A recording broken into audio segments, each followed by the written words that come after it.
I protect all of my passwords, accounts, and devices using Aura. I get instant alerts about threats, like if my email or password are found on the dark web, so I can fix the problem fast. Try Aura free for 2 weeks using my link below. Hello everyone, welcome to the David Pakman Show. I'm producer Pat Ford, filling in for David today as he continues his paternity leave. David should be making his triumphant return to the show soon, relatively soon, but he's of course taking this time to enjoy himself as a new parent and to spend some time with the little one and get some sleep whenever he can find the time to.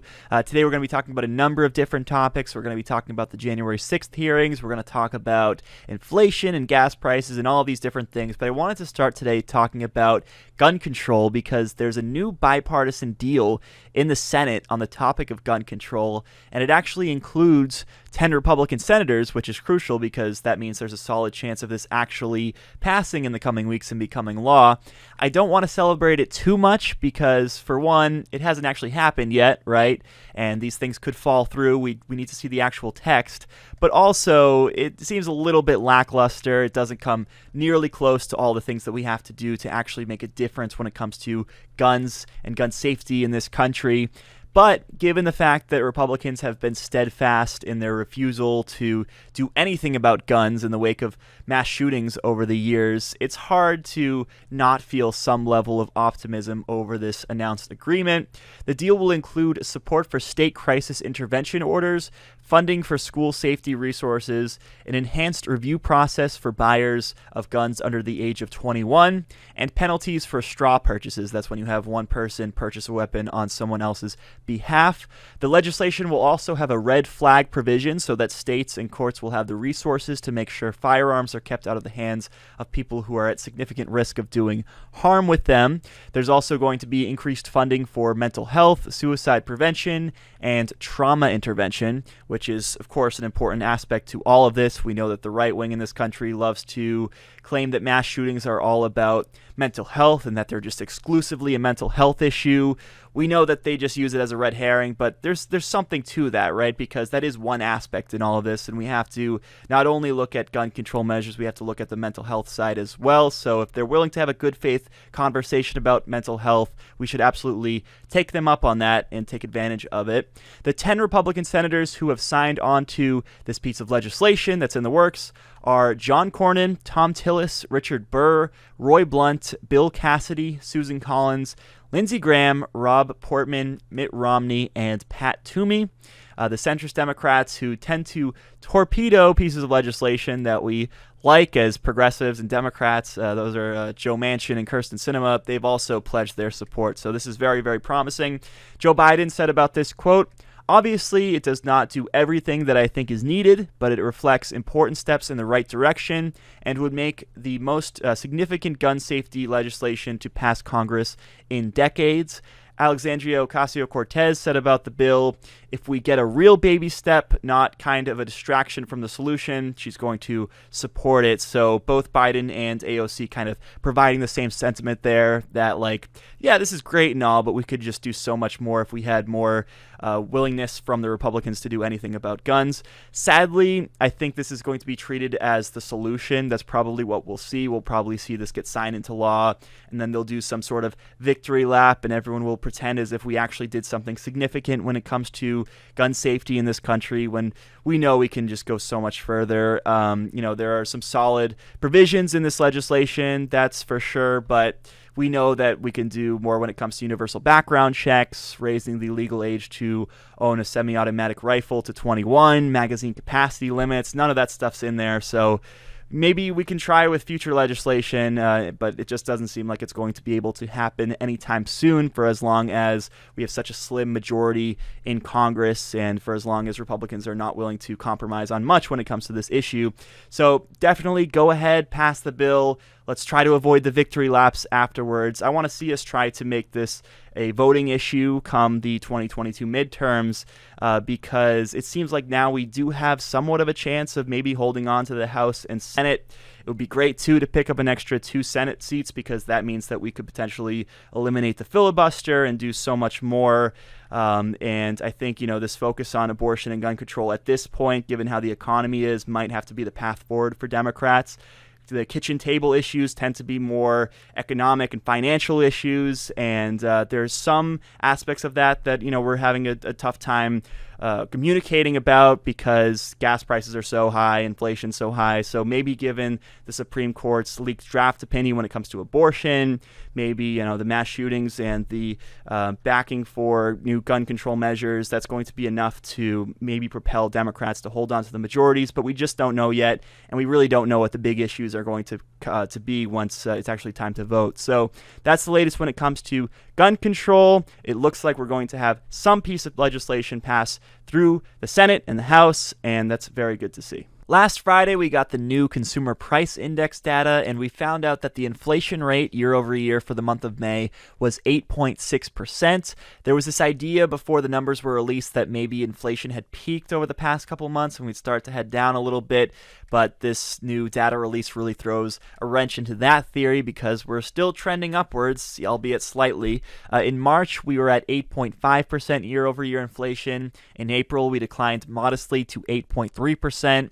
And in May, once again, we went up to 8.6%. It was predicted by economists ahead of the CPI data release that inflation would go down to about 8.2%. So instead of being slightly down, we're heading slightly up. The Consumer Price Index, or CPI, is a broad assessment of prices in the economy, including everything from food to fuel to housing to discretionary products. The main reason for the CPI increase appears to be that gas prices have gone up quite significantly over the past month or so. Gas prices due to pent-up demand in the economy, given the recovery from the pandemic, and due to Russia's invasion of Ukraine and other factors, continue to go up. They just reached a record $5 a gallon, and it's likely a trend that's going to continue all summer long because we know that gas prices tend to go up with demand during the summer months, and certainly the situation in Russia and Ukraine has not settled down. So we may see $6 gallon gasoline relatively soon. Who knows? So it's going to be difficult, of course, to have CPI data going down when you have gas prices going up so significantly.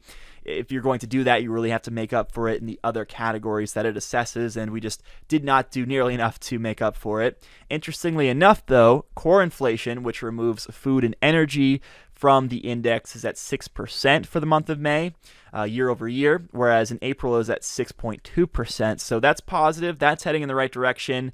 But some people will say, well, you can't just really take out energy and food costs from the equation, given that they're such an important metric of what takes place in the economy. The CPI release caused the markets to tumble quite a bit at the end of last week. On Thursday and Friday, we saw the major indices drop about 3-4%. And the reason is that high inflation means that the Federal Reserve is probably going to have to be more hawkish when it comes to raising interest rates, how often they're going to raise the interest rates, and by how much. Because the idea is if you have high inflation, you have to cool down the economy to encourage less spending, and that means that companies won't be able to make as much profit, which means that investors won't make as much money, which means that people often will sell off.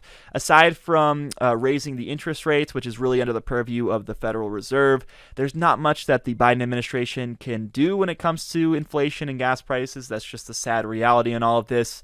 When it comes to gas prices, we know that he can take more out from the Strategic Petroleum Reserve, but that maybe will save you 10 cents here, 20 cents here. It's not going to be enough to significantly drive costs down, and we also know that the Strategic Petroleum Reserve really is meant for emergencies. So if there was a serious emergency that came our way and we had just released a bunch of oil and gas, that may not be the best thing to do.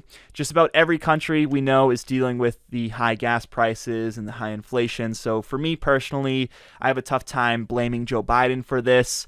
The people who think that Trump and Republicans would do better, I'd like to hear how they would go about doing that. I think there's just a sentiment of, well, when Donald Trump and the Republicans were in charge, we didn't have high inflation. inflation. We didn't have gas prices, so clearly if we put them back in charge, they'd be able to get a handle on it. But that's really just not how it works. Unfortunately, the average voter doesn't know about that. They don't know that presidents have very little control over inflation and gas prices.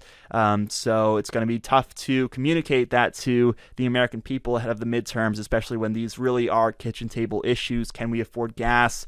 Can we afford these other things because prices everywhere are going up? So it's a big challenge for Democrats heading into the midterms. We definitely want to focus on gun control and abortion because we're thinking more and more those could be winning issues for us in November. But we also have to effectively address how we're going to try to get a handle on inflation and gas prices, even if it's just doing whatever we can, right, to make some sort of effort to appeal to people to vote for us again. So that's the latest when it comes to inflation, gas prices. It doesn't seem like we have it under control yet. Many people are shocked when their identity is stolen, but it's actually one of the fastest growing crimes in the U.S. I've dealt with it. It's a terrible feeling, and that's why I now protect myself with Aura, one of our sponsors. Aura monitors email addresses, passwords, social security number, bank accounts, credit cards, and I can set it up to instantly get an alert on my phone if something happens, and then Aura goes through the process of fixing it as well. Aura also does things like make sure no one's opening up bank accounts or credit cards in your name. Aura takes all the tools you need to protect all of your accounts and devices, puts them in one easy app: identity theft protection, fraud monitoring, password management, antivirus, all in one place. At aura.com/Pacman, you can try Aura free for 2 weeks. You can do things like check whether your login credentials have been leaked. The whole world might know your email password right now, and you can find out for free. I found an old password in 4 different data breaches. The link is down below. Donald Trump has turned on his own daughter. And no, I'm not talking about Tiffany, who Trump doesn't seem to have the best relationship with. I'm talking about Ivanka, who Trump once said that if she wasn't my daughter, perhaps I would be dating her. The context of this betrayal goes back to the January 6th hearings, which began on Thursday. We're going to have day 2 of those hearings tonight, and they'll continue throughout the week. But last Thursday, on the first day, there was video testimony from Ivanka that was played, and it showed her basically saying that she did not agree with the bogus election fraud conspiracy theories as they were being made by Trump and his allies, and she instead trusted the word of Attorney General Bill Barr in his assessment that what Trump and folks who were supporting him were coming up with when it came to the voter fraud stuff was just a bunch of hogwash. Now, we've known ever since the beginning of the big lie that Ivanka and her husband, Jared Kushner, were not on board with the big lie. They didn't want anything to do with it. They wanted Trump to concede to Biden when it was clear that he had lost. And, you know, Ivanka and Jared, they're not really the most ethical people, but at the very least, they were not willing to go along with parroting the lies of Trump and the people around him at the time who were trying to end democracy effectively in the United States. But now we're going a step further because it's not just that Ivanka Trump is trying to hide from the spotlight when it comes to this voter fraud issue and the 2020 election stuff in general. She's actually had to make a stand when it comes to this, and she has with this video testimony saying that, yeah, she thought that what Trump and his allies were saying at the time was bogus. Let's first play the clip of what Ivanka said at that testimony, and then we'll go to Trump's reaction. Told the president in no uncertain terms that I did not see evidence of fraud, and that would have affected the outcome of the election. And frankly, a year and a half later, I haven't seen anything to change my mind on that. How did that affect your perspective about the election when Attorney General Barr made that statement? It affected my perspective. I respect Attorney General Barr. So I accepted what he was saying. Okay, so nothing over the top there, just a simple, yeah, I agreed with Bill Barr's assessment about the election and didn't buy into the bogus voter fraud claims. But Donald Trump will not allow even a modicum of criticism to come his way from family members or from anyone else, and so he just couldn't help himself but to take to Truth Social, or Troth Central as he likes to call it, and he had to post one of his truths, as they're called, quite Orwellianly so, by the way. He posted, quote, Ivanka Trump was not involved in looking at or studying election results. She had long since checked out and was, in my opinion, only trying to be respectful to Bill Barr and his position as Attorney General. He sucked. So Trump is implying two things there. One, that she didn't really mean what she was saying. She was just trying to be a kind-hearted person and was trying to stay on Bill Barr's good side. But also, it's evident from this that her opinion really isn't all that valid, right, according to Trump, because he says that she's not well informed when it comes to the 2020 election. She checked out. She wasn't one of the primary people studying the issue. And that's interesting because Trump and his allies have been going around for the past year plus talking about how the fraud was so obvious that we can all see it, right? You don't have to study it too extensively. You can just know by looking at, the voting machines and the dead people voting and the ballot harvesting and all of this nonsense stuff that clearly there was election fraud in the 2020 race. Well, if it's so clear that the general public can see it, how come Ivanka Trump, who had a role in the White House and presumably wanted to keep that role for the next 4 years during a second Trump term, how come she couldn't see it? Well, she just wasn't looking into it strongly enough, I guess.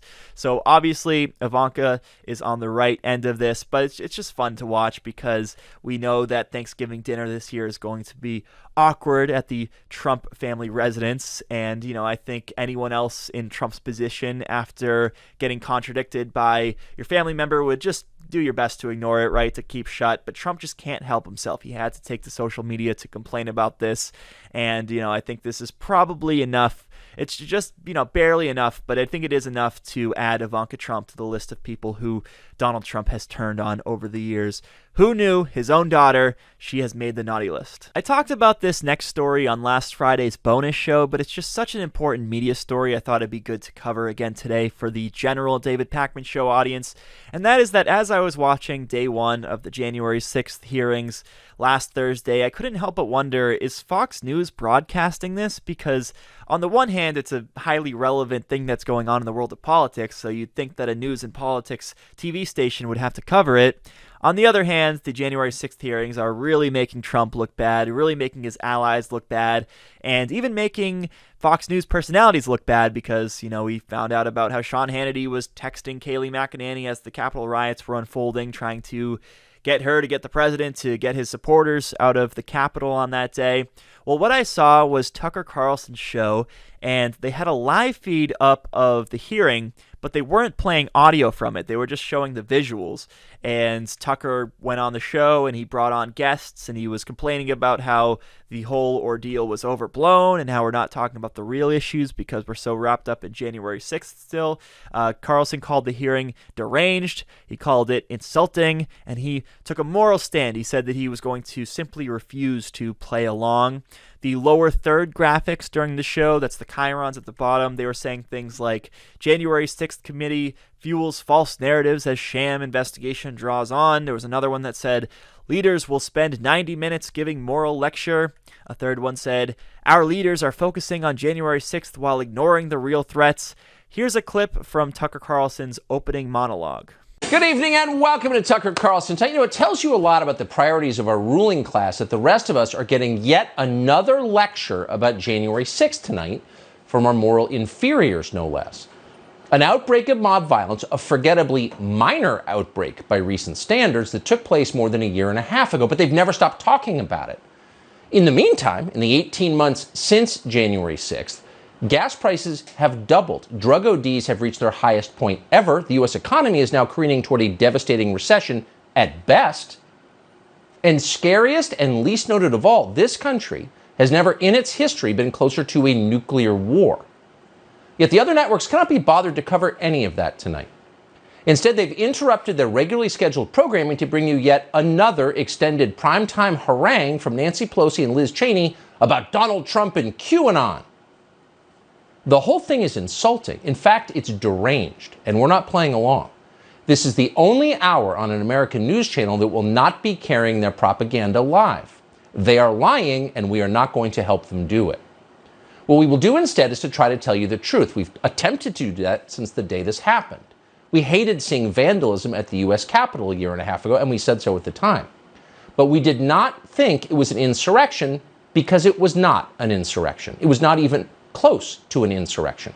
Now, what's also interesting in all of this is that during the entire broadcast, they didn't actually cut to a commercial break. And you have to wonder why that is, right? Because it's a TV show like any other show. You're going to go to commercials every 15 minutes to give time for the sponsors. Well, what appears to have happened is that Fox executives didn't want people to have the opportunity to change the channel, right? Because if they go to break at Fox, maybe people will tune over to CNN or another news station, and then maybe they'll come across the hearings with the audio, and then they may actually learn a thing or two about January 6th. So couldn't have that, which meant that you couldn't have commercials. And that's really telling, right? Because on the one hand, Fox is saying that January 6th, it was a nothing burger. There's too much focus on it. It was just a tourist visit, nothing to see here.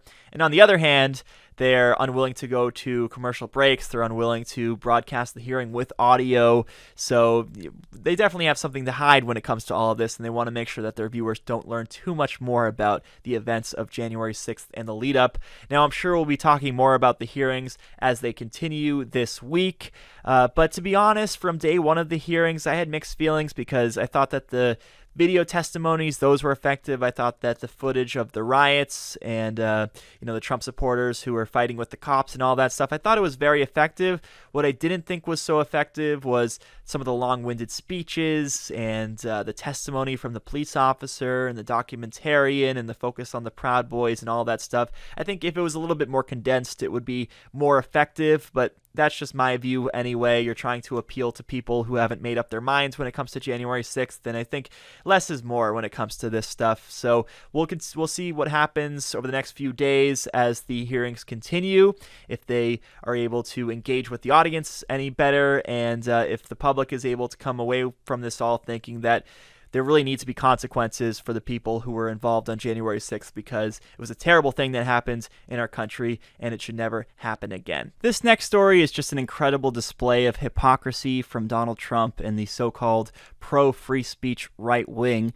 Truth Social, the Twitter copy that Trump made after he got kicked off to Twitter about a year and a half ago, is reportedly banning users for being critical of what happened to the U.S. Capitol building on January 6th, 2021. There are a number of reports of users claiming that their accounts were suspended for talking about what exactly happened on the 6th and talking about the hearings and talking about things that just simply make Donald Trump look bad. Let's take a look at some of the screenshots of people going to Twitter to complain about how they were censored on Truth Social. A user named Jack said, "I was suspended from Truth Social for posting about the January 6th hearing last night. Donald Trump is scared of free speech." Joseph wrote, "Just put out my first post on Truth Social and they deleted it. Real freedom of speech champs there." And then a user named Travis said, quote, "My Truth Social account was just permanently suspended for talking about the January 6th committee hearings," including a screenshot of his account being suspended. And I feel like you already know what the analysis is going to be here. This is just the most hypocritical thing possible, because the whole point of Truth Social was supposed to be that it was going to allow for free speech and the free exchange of ideas, and they were not going to censor people and ban people needlessly and all of these different things. But then you take a look at how it's been in practice, and it's basically just been the right-wing Trumpian version of Twitter, which is fine if they want to do that, but it was marketed originally as a free speech version of the popular social media site, so they're not really doing the things that they set out to do. And the second that they see something that they don't like, that they disagree with, stuff talking about the insurrection, things talking about Trump looking bad, they decide to take down the posts, they suspend the accounts. And there's actually an argument to be made that they're actually being more censorious than Twitter is with some of these moves that they've made. So what exactly is the point of Truth Social? I don't know at this point. They're changing it day to day, it seems. Maybe it's just really to make a site where Trump is able to speak his mind, and he needed to do something that involved other users because the blog posts that he had, the official messages from the office of the former president, that just wasn't cutting it anymore. And the bottom line is they don't care about the hypocrisy, right? Republicans in recent years, they just don't even respond to the points about hypocrisy burning when we point out that they're doing one thing and saying another. And what also isn't new is the fact that Truth Social has these policies, because even before they launched, it was clear that they were going to censor certain posts when it comes to disinformation, when it comes to sensitive content.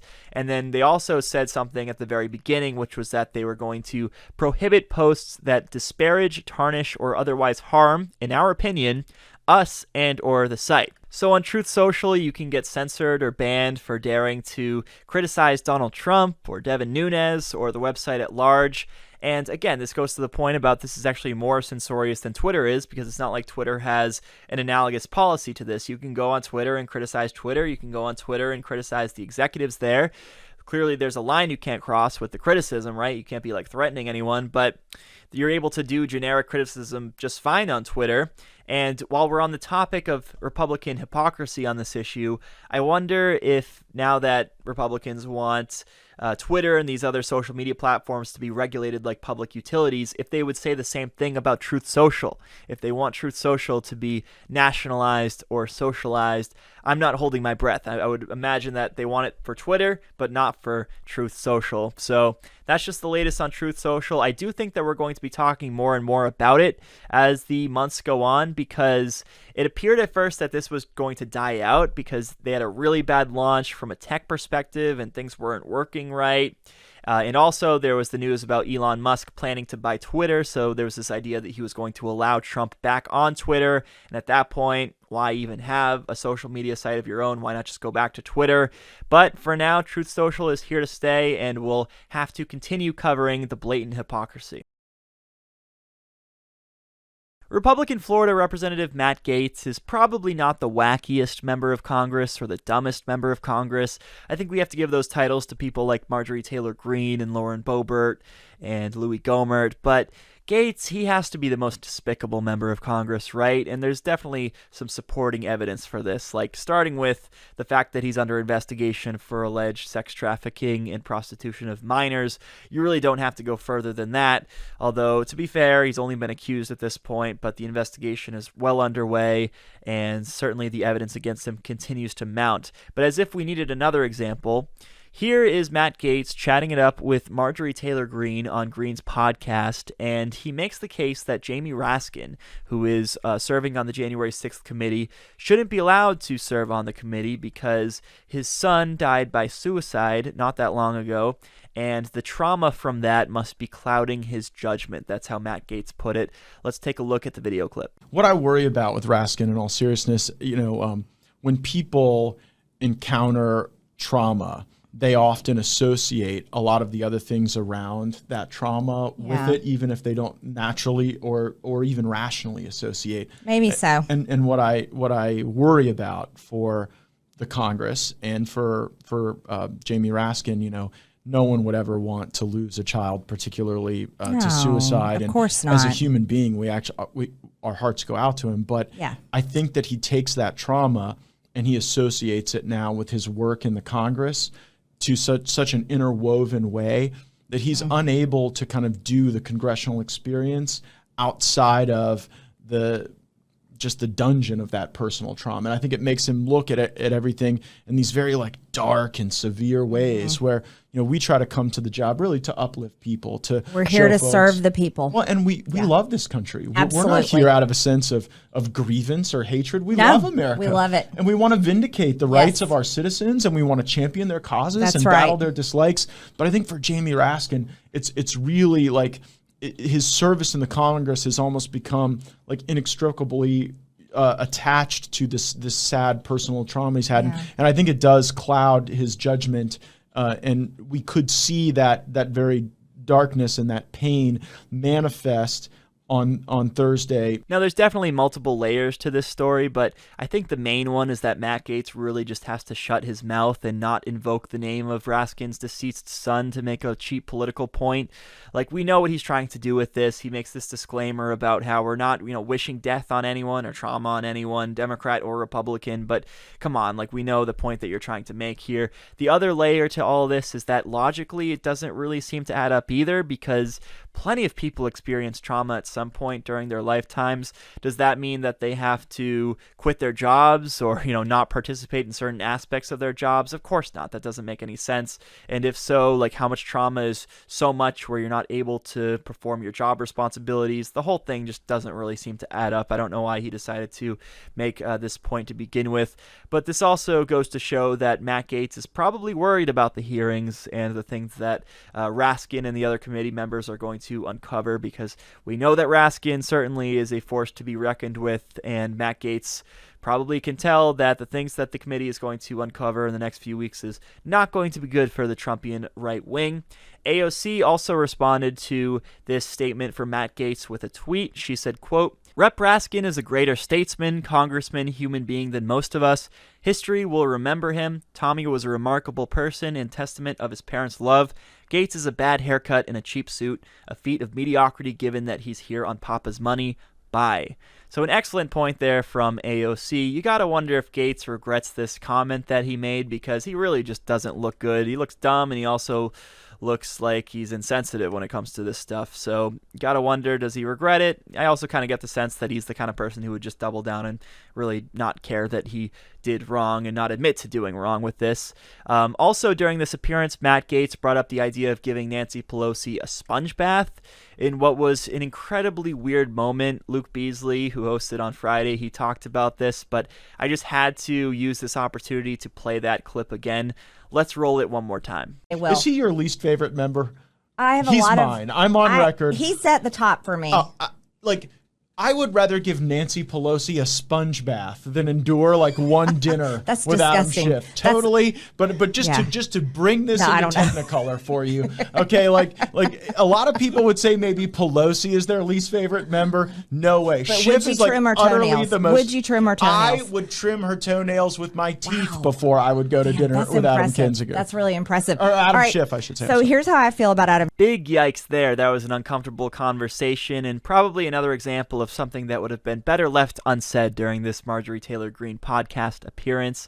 And I'm wondering if Matt Gaetz is going to be able to win his primary in August, or if he can win the general election come November, because certainly the 1st District of Florida is very, very conservative.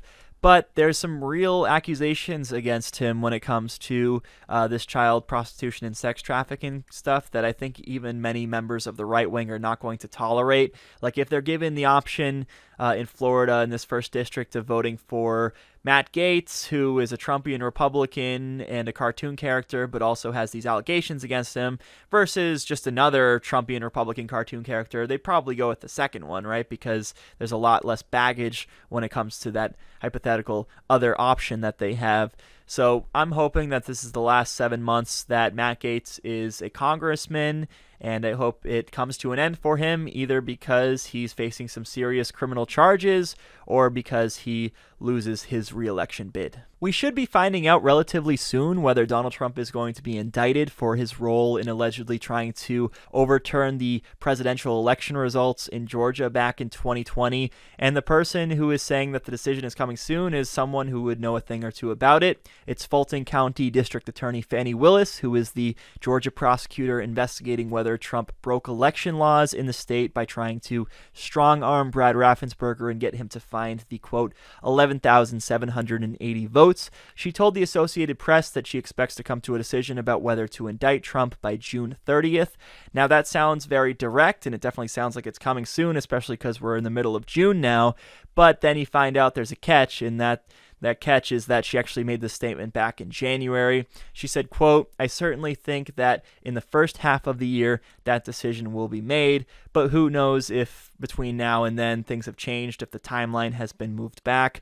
What is promising, though, is that Willis has been ramping up her investigation in recent months. She's interviewed a few dozen people, including Secretary of State Brad Raffensperger. She was granted approval for a special grand jury, but has held off on having witnesses testify before the jury.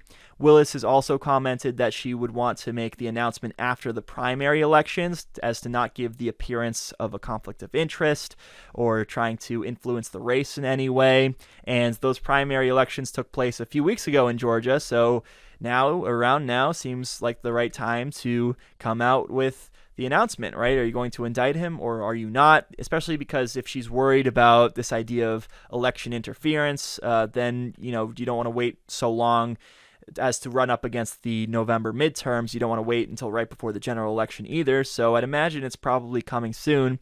To me, for what it's worth, I think that Trump clearly broke the law on this. I think it's a slam dunk case. If you look at the Georgia election law, it says, quote, "A person commits the offense of criminal solicitation to commit election fraud in the first degree when, with intent that another person engage in conduct constituting a felony under this article, he or she solicits, requests, commands, importunes, or otherwise attempts to cause the other person to engage in such conduct, and the punishment is somewhere between 1 and 3 years in prison." For what it's worth, and I'm no lawyer, but if you take a look at the letter of the law there, it certainly looks like Donald Trump committed this crime, and you at least have enough evidence to go to an indictment, and we'll let the jury decide whether he is guilty.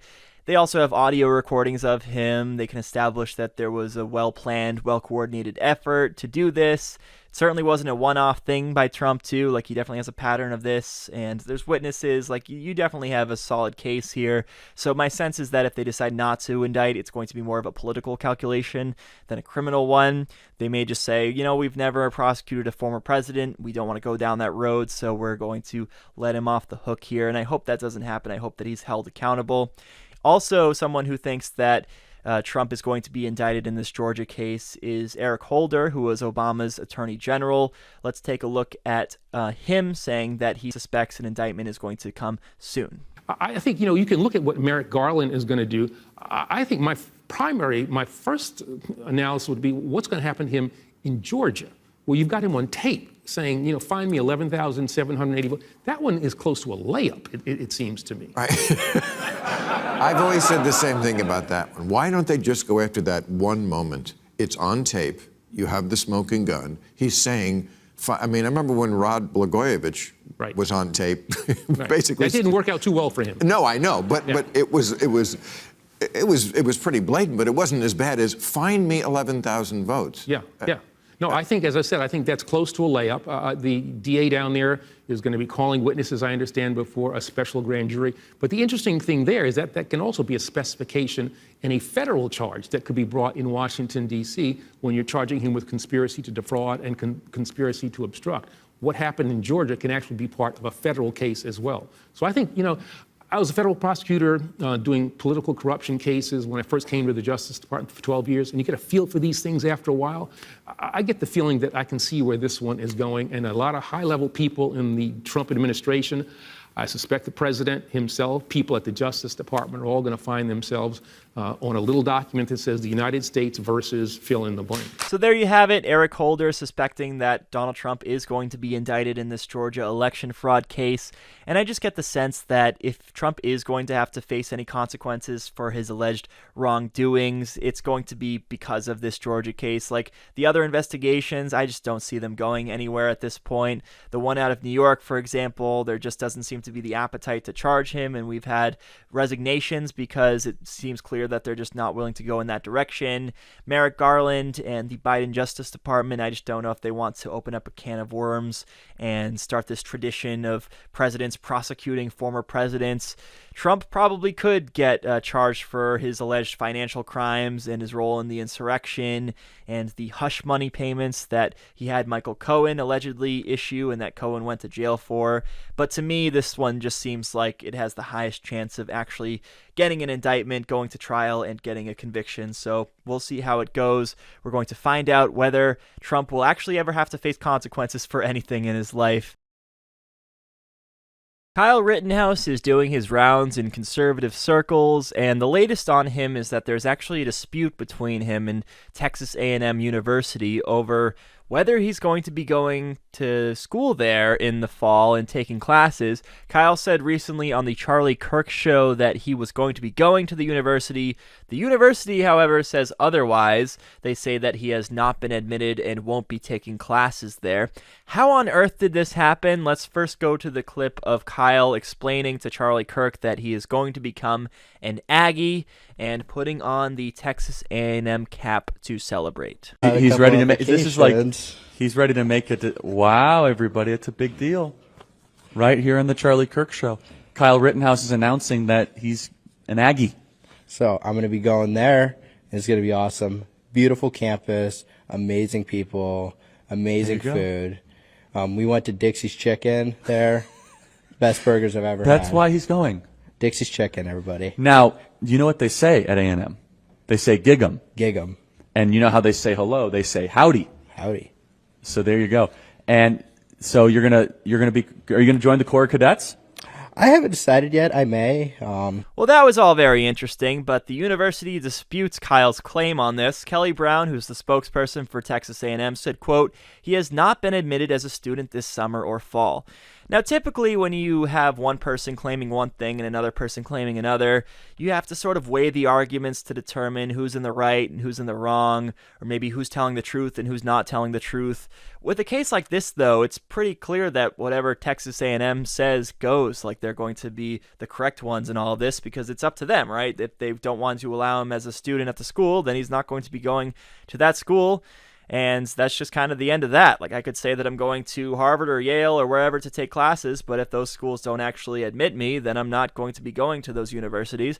But with regard to this Texas and A&M situation, I just wonder exactly how it happened, right? Like, was he sent a denial letter, but he thought it was an acceptance letter? Was he initially accepted and then they decided to rescind the acceptance? Was there just some incredible misunderstanding? What exactly happened? I mean, maybe there was a planned charade with all of this where he wanted to force the university's hand into allowing him to go to the school, and maybe he wanted to make some broader point to a right-wing audience about liberal indoctrination and cancel culture at college campuses. I'm just not exactly sure. Funny enough, Kyle has been working on a grift he calls the Media Accountability Project, or TMAP. I don't know why they didn't just go with MAP for the acronym. They went with TMAP, but TMAP has the purpose of suing people for defamation and going after the corporate press because Kyle felt like he was defamed during his murder trial, and so he wants to get revenge against a bunch of people. But it's like one of those things where, Kyle, if you're going to be doing this, if you're going to be working for TMAP, you can't be going on Charlie Kirk's show and saying things that aren't true, because maybe the organization is going to have to go after you. Before this, Kyle was taking classes at ASU, Arizona State University, and he dropped the classes to focus on the homicide trial. He wanted to resume classes there after the trial ended, but a bunch of students had an uproar and the university decided to cut ties with him. He said in a follow-up tweet that actually he's going to be going to Palin College, a community school out in Texas, tweeting, "Unfortunately, the end of my high school career was robbed from me. I didn't have the time other students get to properly prepare for the future. I look forward to attending Palin College District this year, a feeder school for Texas A&M. I'm excited to join Texas A&M in 2023. So apparently he's going to Palin College, although how can we know for sure, because he wasn't exactly accurate when it came to the Texas A&M situation. So maybe in a week or two we'll find out that he actually wasn't admitted there, and wouldn't that be something? And you have to wonder also if this is going to cause a wave of students to leave Palin College to transfer somewhere else because they just don't want to associate with Kyle Rittenhouse. And I feel mixed feelings about that sort of thing, because on the one hand, those students have every right to transfer if they just don't want to associate themselves with Kyle. On the other hand, Rittenhouse was put through the criminal justice system, and he was found not guilty by a jury of his peers, and so there's this idea that he should be allowed to rejoin society, and that can include seeking higher levels of education and trying to better himself and all these different things. So I do think he should be able to go to college somewhere, but when you're talking about some specific college that has to let him in or doesn't have to let him in, that's where it gets tricky, because the colleges have every right to make their own decisions. The students who go to those schools, they have every rights to make those decisions. So that's the latest on Kyle Rittenhouse, apparently becoming a college student in the fall. I have for you today one of the funniest moments from conservative media in a while. It comes to us from OAN, and they were doing this fluff piece about Donald Trump. They were calling him a great president, great patriot, and they had the sentimental music going on in the background. It's not even clear exactly why it was relevant to be doing right now as a story, but they were doing it. They were showing that they have Trump's back for the 2024 election if and when he decides to run. And right after this sentimental piece they did, they cut to a commercial break. And what commercial was it but Viagra, to make a really awkward transition that will go down in television history. Let's take a look at the clip. We here at One America News would like to say thank you, President Trump. Your legacy as a patriot is unquestionable. You have inspired countless millions and shown our nation what it truly means to make America great again. For One America News, I'm Pearson Sharp. Generic Viagra delivered within 48 hours in discreet packaging on approval. No one will know but you. Oh, and your mailbox. RexMD.com is the fast, easy, and affordable way to get generic Viagra. Now that is just the best, isn't it? That is comedic gold right there, going from that sentimental news segment right to a Viagra commercial. And you have to wonder, like, did they not realize that they were going to be throwing to a Viagra commercial right away, so the transition would be a little bit awkward? Did they not realize that the segment was going to be so heartfelt and sentimental? Like, what exactly went wrong there? And I feel like with OAN, you kind of have to wonder, are they all just trolling us over there? Do the right-wing commentators on that network, are they serious? Are they just playing a character? What exactly is going on? Because it just seems so out there most of the time that you have to think, like, they can't actually believe this stuff. Do they really believe this stuff? Maybe they are just trolling all of us. And in terms of transitions being awkward on television, that probably comes in first place. The one thing that would maybe rival it, though, is back at the beginning of the year when Russia had just invaded Ukraine. There was a lot of coverage of the war there on CNN. They were showing the sirens going off at one of the Ukrainian cities, followed up by a Applebee's commercial that really wasn't the best transition either. Let's take a look at that one.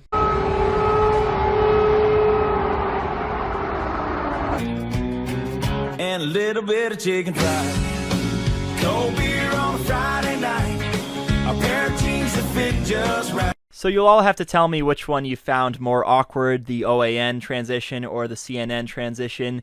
And to me, it's easier to laugh at the OAN one because the CNN clip had some element of tragedy to it, right, with the war going on. Whereas the OAN one, you could just take a look at that and be like, what exactly is going on at that network? So that's the latest on OAN. We don't talk about them too much anymore, but we absolutely had to cover this story. Sarah Palin, former Alaska governor and 2008 vice presidential nominee for the Republicans, she is running for Congress. As we know, she's trying to make a comeback into public life after a long hiatus, and she has now passed the first hurdle for getting the job.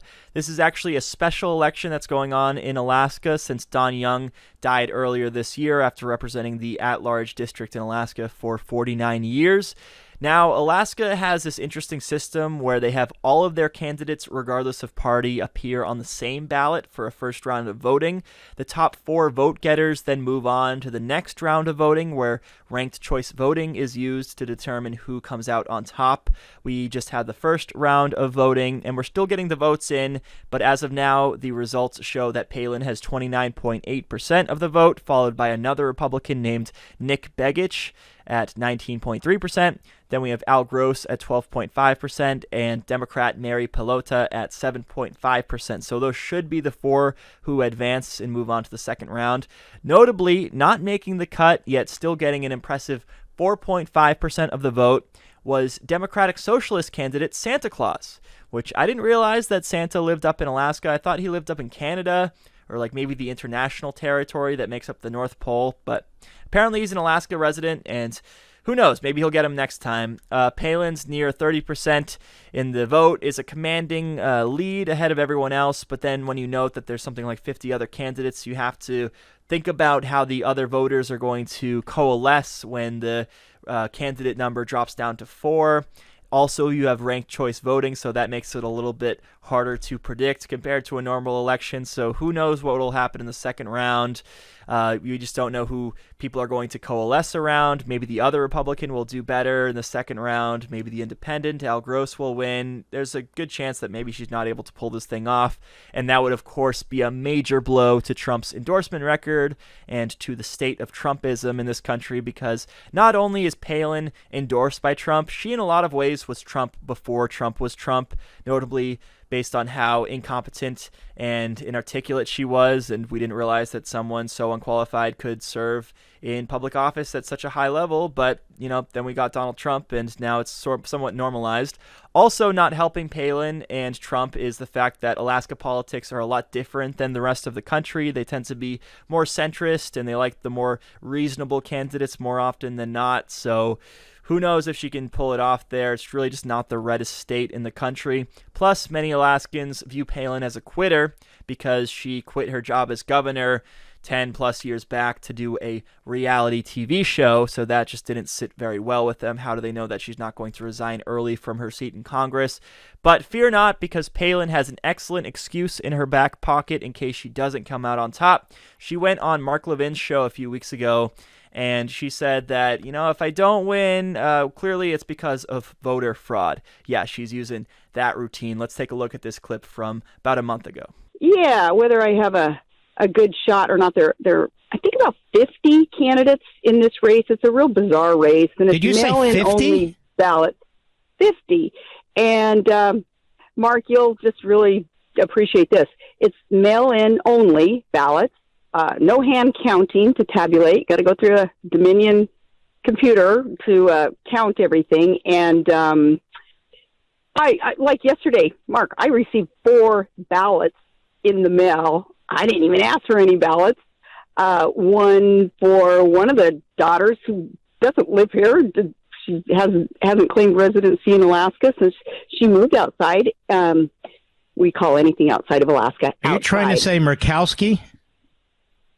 Well, you know who wrote this bizarre election plan that we have right now going on with the ranked choice voting that's coming up and the mail-in only ballots and all that? Was Lisa Murkowski's attorney.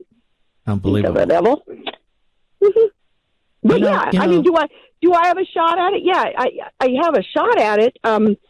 It's bizarre, though, this kind of voting system. So I hope the rest of America keeps track of what's going on in Alaska so it doesn't happen to them.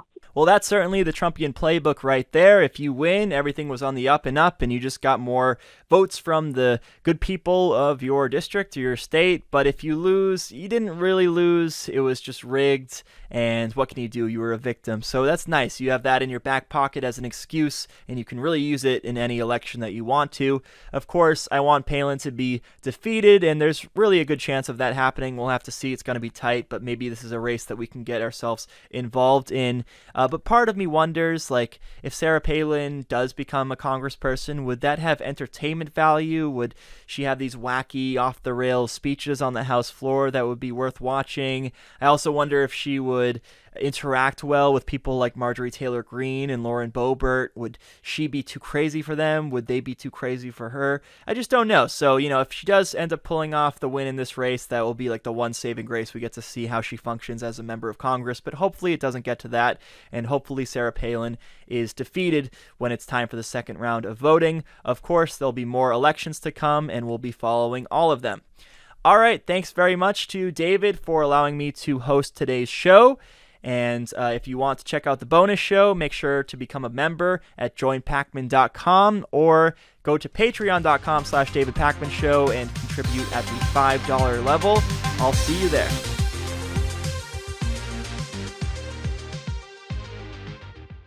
I protect all of my passwords, accounts, and devices using Aura. I get instant alerts about threats, like if my email or password are found on the dark web, so I can fix the problem fast. Try Aura free for 2 weeks using my link below.